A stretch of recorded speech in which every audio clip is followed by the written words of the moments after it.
Здравствуйте! Мы находимся в Чувашском государственном университете на машиностроительном факультете. И сегодня нам предстоит беседа с деканом Виктором Адольфовичем Гартфельдер и преподавателем Юлией Олеговной Владимировой. Здравствуйте! Добрый день. Факультет машиностроения – один из старейших в университете. Из этих стен вышли тысячи специалистов, успешно развивавших отрасль. Время немного изменило рынок труда, но мы все понимаем, что без инженеров экономика успешной никогда не будет. Какие специальности востребованы сегодня? Начнем с того, что без машин жизнь невозможна. И вот нашей специальности студентов мы учим всем циклам производства машин. Начинается с проектирования. Значит, студенты учатся проектировать. Причем проектируют на современном уровне, на компьютерах, на хорошем программном обеспечении.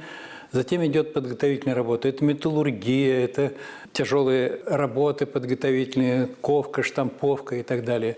Затем идет изготовление изделий. Этому тоже мы учим студентов, как правильно управлять предприятием, как точно и качественно изготавливать изделия. И последний этап – это сборка. Потом все это нужно собрать, протестировать, проверить. Если машина себя показала хорошо, все, продать ее населению или промышленности. Вот эти специальности как раз и есть на нашем факультете. Их 4. 2 из них, скажем так, традиционные, они идут издавна. Это просто машиностроение, туда входит и литейное производство. И еще одно направление – это конструкторско-технологическое обеспечение машиностроительных производств. И 2 специальности новые. Одна специальность – это наземные транспортно-технологические комплексы, и другая специальность – это мехатроника. Мехатроника – это механика, управляемая электроникой. Если первые 2 существуют давно, и прием там стабильный, постоянно цифры контрольные нам выделяет министерство, то 2 следующие специальности, они только еще становятся. Но тем не менее у нас вот уже по наземно-транспортным комплексам на 2-м курсе учатся студенты, а по мехатронике пока только заочники. А где могут работать ваши выпускники? На всех предприятиях, где есть машины или где есть изготовление. Начиная от крупных заводов, таких как концерно-тракторные заводы, Илара, Канашские, Шумерлинские заводы, Алаторские заводы. И вплоть до того, что на макаронной фабрике, например, там тоже есть автоматы, устройства, которые выпускают изделия. И, конечно, особая часть – это те, кто работает потом на специальных предприятиях, например, на оборонных. Юля, ты, получается, вернулась в университет, уже побывав на предприятии, да? Поработав? Да, после того, как я закончила бакалавриат, я решила попробовать себя в условиях предприятия. Я работала инженером-технологом на предприятии «Лара». И мне нравилась моя работа, но параллельно я училась в магистратуре.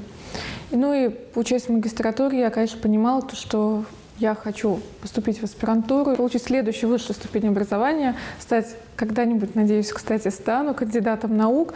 Поняла, что преподавание, занятие наукой, вот этот творческий полет фантазии, он мне ближе. Хотя, безусловно, завод – это тоже очень интересно. На крупных предприятиях, на таких, как, например, в свое время Промтрактор, есть научно-исследовательские подразделения большие. Вот там, да, там очень хорошо можно совмещать и работу, и научную работу, и производство. Ваши выпускники там задействованы? Да. Есть даже преподаватели, которые долго там работали, защитили кандидатскую и сейчас работают у нас. Порядка 95% моих одногруппников работают на предприятиях. И востребованность специалистов в области машиностроения на данный момент очень большая. Это подтверждают мои одногруппники. То, что большинство моих одногруппников, на мой субъективный взгляд, реализовались в жизни, да, кто-то работает главным сварщиком на предприятии, да, кто-то начальником отдела. Все в один голос твердят, что очень высокая потребность в инженерах и просят порекомендовать студентов. И благодаря этому наши студенты уже, да, в том числе стажируются, начиная там со 2-3 курса. С дальнейшим трудоустройством. Да, до такой степени, что наши студенты, мне кажется, уже сами выбирают работодателя, они уже на 2-м, на 3-м курсе. А сложно ли поступить на ваш факультет? На наш факультет, я считаю, не так сложно поступить, как сложно учиться. И это некоторых отпугивает. Хотя давно известно, трудно в учебе, легко в бою. Те знания, которые они получат здесь, поступив приложив некоторые усилия для поступления, потом очень пригодятся на всей последующей жизни. У вас предусмотрены бюджетные места, допустим, да? У нас в основном бюджетные места. У нас вне бюджетки почти нет, не учатся. Все учатся на бюджетных местах. Студенты ведут достаточно активную жизнь, участвуют наверняка во многих проектах. Да, более того, мы их инициируем к тому, чтобы они участвовали в проектах. Не просто одна учеба, но и чтобы было еще дополнительное развитие. Вот у нас, например, есть проект беспилотного трактора. Один трактор называется «Уралец». Он оттуда родом, значит, с Челябинска. Его уже сделали, изготовили и отослали заказчику. Это был заказ. Второй сейчас начинают делать. Хотят там сделать умное колесо, чтобы управляло при помощи интеллекта искусственного, ну так, своеобразного. Ну и один трактор, то, с чем мы начинали, это что-то типа «Беларусь», но липецкого производства. Он у нас уже сам ездит, траву косит, участвовал на выставках на различных. И вот там тоже студенты работают. И причем им это очень интересно, потому что они своими руками все делают, своей мыслью придумывают программу, пишут, ошибаются, поправляют. То, что разработали, надо изготовить. Где изготовить? Они на 3D-принтере печатают эти изделия. В общем, это очень творческая и очень полезная работа. Насколько активно вы работаете с предприятиями? Есть ли от них какие-то заказы? Есть такой тесный контакт с предприятиями, с которыми уже давно мы работаем. Например, взять вот предприятие «Сеспель». Удачное, хорошее предприятие, у них есть интересные технологии, сварка трения с перемешиванием, которая гремит на всю Россию и в Европе. И вот на нашем факультете тоже мы сделали такую установку промышленную и исследуем новые способы, новые технологии, помогаем, сотрудничаем в этом как раз с Сеспелем и в то же время выполняем заказы сторонних предприятий. Так, например, даже с других республик есть заказы. Далее у нас есть, сейчас мы выиграли вместе, конечно, с университетом совсем, будем разрабатывать новую машину. Это фронтальный погрузчик с гибридным приводом. Ну и есть проекты очень хорошие с электроаппаратным заводом. Конечно, с концерном есть проекты. По целевым направлениям работаете? Да, есть у нас и люди, которые поступают по целевому набору, но пока их немного, потому что это надо начинать со школьниками работать. Корни там. Есть ли интерес у школьников? Интерес у школьников есть, но также есть куда и стремиться. Мы проводим у нас на факультете бесплатные кружки по робототехнике, бесплатный кружок, проводим юный конструктор. Сейчас в этом семестре начал функционировать кружок инженерного творчества, который мы проводим совместно с Домом научной коллаборации, который находится в стенах нашего тоже университета.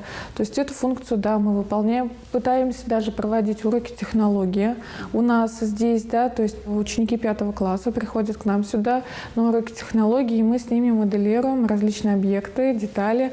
Потом мы все это печатаем на 3D-принтере, они получают какую-то сувенирную продукцию, которую сами спроектировали. И действительно мы видим интерес у школьников только вот после таких занятий, после контакта с детьми.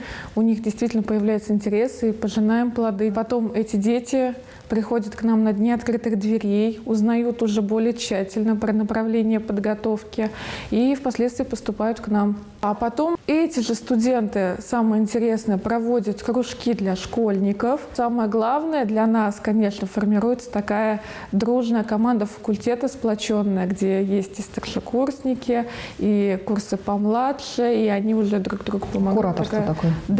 Да, это у нас приветствуется и поддерживается. Да. Они потом и на производстве точно так же очень быстро растут, очень быстро становятся руководителями или классными специалистами. То есть это импульс на всю жизнь. И остается. и они еще раскидываются по разным предприятиям, но продолжают, вот как мои одногруппники, мы продолжаем между собой дружить, и у нас уже везде какие-то, на всех предприятиях знакомства, эта цепочка разрастается, и мы уже дружим, уже узнаем атмосферу в инженерной среде и среди разных поколений. Это, конечно, у нас очень заметно, в нашей среде, именно вот машиностроительной, инженерной среде действительно такое есть. Каковы условия обучения на факультете? Ну, я считаю, что самым главным преимуществом, что ли, нашего факультета является то, что мы работаем на живой технике. Мы работаем на станках промышленного класса, мы работаем с роботами промышленного класса. У нас все студенты практику проходят на действующих предприятиях, то есть тоже связаны с работой реальной, не просто какие-нибудь макеты или слова. Они делают дело. На это обращает большое внимание и наше руководство университетское. Аудитории у нас хорошо оснащены, техники компьютерные у нас достаточно. У нас самое мощное, ну я так считаю, в Чувашии, наверное, программное обеспечение. Мы это все получаем по грантам, выигрываем. И поэтому студенты обучаются на самых передовых образцах техники, приборов и программного обеспечения. Ну, скажите о преподавательском составе тогда. Преподавательский состав у нас есть молодые преподаватели, которых мы стараемся, чтобы они получили самое нужное. Они, кстати, очень часто являются застрельщиками новых технологий, они хорошо знакомы с компьютерной техникой, но и преподаватели остальные тоже не промах. У нас, например, несколько докторов, молодых докторов, которые очень активно развивают свои научные направления. И преподаватели очень часто являются инициаторами как раз развития новой техники, новых направлений, потому что многие из них в свое время работали на предприятиях. И получив заводской опыт, получив развитие, они потом поняли, что надо нести дальше. И пришли работать к нам преподавателями. Ну что ж, большое спасибо за интересное интервью. Будем ждать новых свершений от ваших выпускников. Спасибо вам. Спасибо.